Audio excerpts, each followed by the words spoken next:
twabagendeye ngaha kubwira mubashe kubwira amateka ya sosiyete yacu icyo ikora ku bijyanye n'amakuru yayo. twebwe twitwa Zuri Cosmetics, turi ishyirahamwe ryavutse mu bihumbi 2021. hama turi muri icyo bita fabrication, turahingura amavuta yo mu mutwe. Mu gifaransa cyangwa mu cyongereza bavuga ngo turi muri beauty industry, dans l'industrie de la beauté. dukora amavuta yo mu mushatsi, turashobora kuzokora yo mu mubiri par après. Muga pour le moment turi plus concentré mu mavuta yo mu mushatsi. hama ikindi kintu kituranga cyane, turi kompanyi ikoresha ama ingredient, ibikoresho dukoresha mu gukora amavuta biri naturel gusa. niyo ma echantillon twazanye ngaha, nk'iyi ni poudre ya moringa dukoresha, hakaba harimo na amafeuille ya hibiscus, tugaca dukoresha n'amagrene ya fenugrec. rero na huile ya avoka dukora dukoresheje ama ingredient ari naturel y'ibiterwa, y'intete, nuko ibintu dusanga mu bidukikije. tugaca dukora rero amavuta yo gusiga umushatsi, tugakoresha tuvanga n'izindi ingredient zitandukanye dukura hanze. ariko ahanini ni ibintu biri naturel. Tout est naturel. dukoresha ama ingredient bita mu cyongereza bayita plant based, donc c'est à la base y'ama plante. Plant based ni ibiterwa bije. turatahuye yuko ibintu byanyu mukoresha ni ibintu biri naturel. rero urashobora kubwira abantu akamaro n'impamvu bahurumbira ibi bintu byanyu, kubera ndumva ni ibintu byiza cyane. ku bamama urazi ko dusanzwe dukunda ibintu by'imishatsi, rero urashobora kubabwira impamvu bashobora kubihurumbira ndetse n'akarusho birimo. Ego cyane. Alors turafise akarusho mu cyo bitwa mu Faransa ngo la valeur ajoutée yo gukoresha amaproduit naturel à base de plante, nuko nta ma effet secondaire mabi ahari mu buzima bw'umuntu. ikintu cya mbere tuzi, abantu benshi twemejeje amashuri, twese twirukiye kudefriza imishatsi. muri ajya amaproduit adefriza, amaproduit y'amashampo menshi tugura ngaha aba afisemo ama ingrédients chimiques, et des ingrédients chimiques zifite ama effet secondaire mu magara.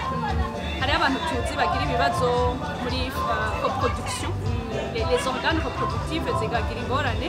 hariho n'abandi bantu bagira ibindi bibazo bishobora kuba biri cutané, donc sur la santé en général. mais aussi amaproduit chimique uyasize ku mushatsi nka kurya kw'amaproduit defrisant, hariho ikibazo ca reaction ku mubiri, usanga nk'abantu bagira imba cane kubera harimo amaproduit ari mu yitwa nk'amasulfate, amaparabene canke ibagindi terme. donc les noms de ces produits chimiques zituma habaho vraiment une irritation sur le cuir chevelu, imishatsi kuma, ugasanga umuntu avuga ati umushatsi twaje turonze cane, kubera biranywa cane umushatsi. donc il y a les effets secondaires sur le cheveu en soi, mugabo aussi no mu magara.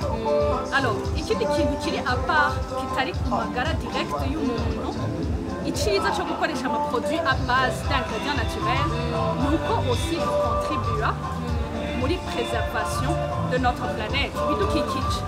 kujya kuntu batubwira cyane ibintu mukoresha les produits chimiques iyo zisubiye mu isi, amavuta yasigaye mu gikopo agahera date de péremption, ikatakara muri sol, ça abîme la flore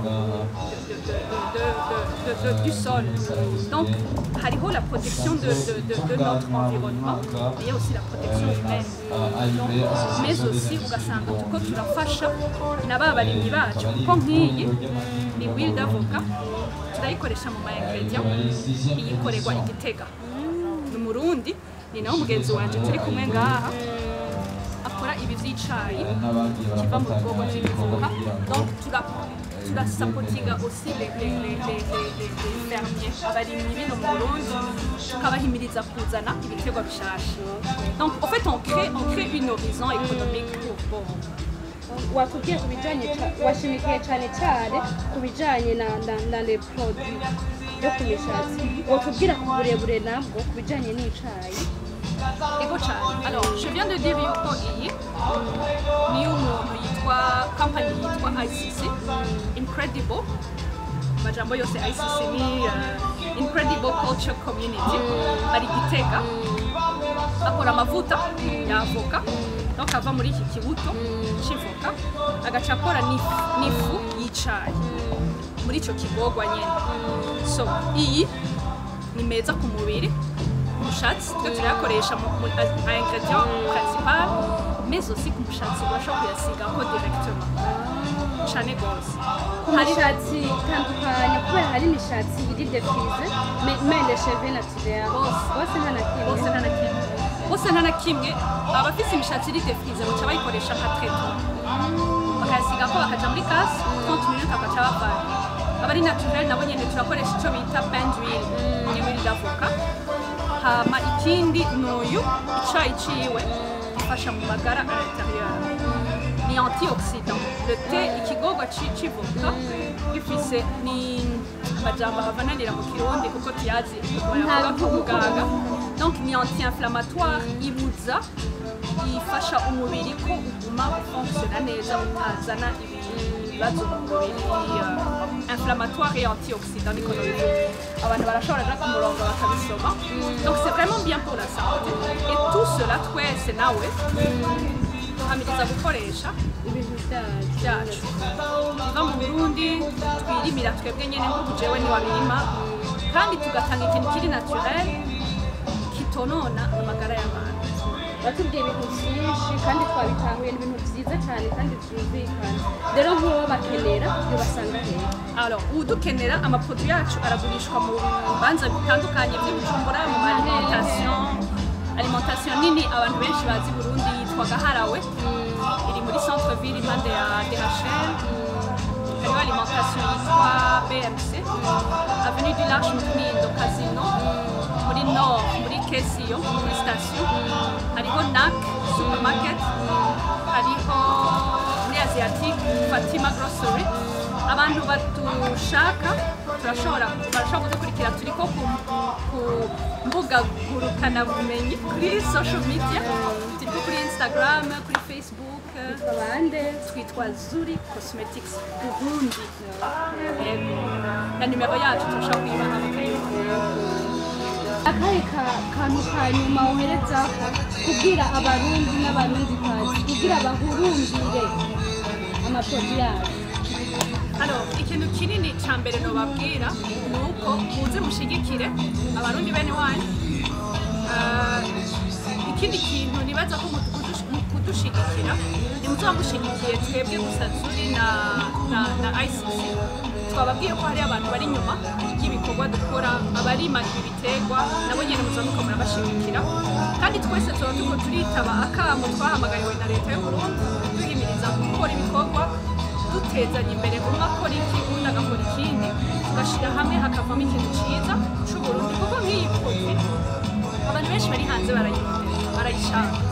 Rero plus mudushoreye namwe muri Burundi munanatuma ibikorwa vyacu bimenyekana kandi uretse ico co kuduteza imbere gusa namwebwe muzaba muriko muritwararika amagara yanyu n'amagara y'ibidukikije parce que plus dukoresha des produits naturels et des produits ziri à base y'amaplante tuba turiko turakingira ibidukikije twese muri rusange.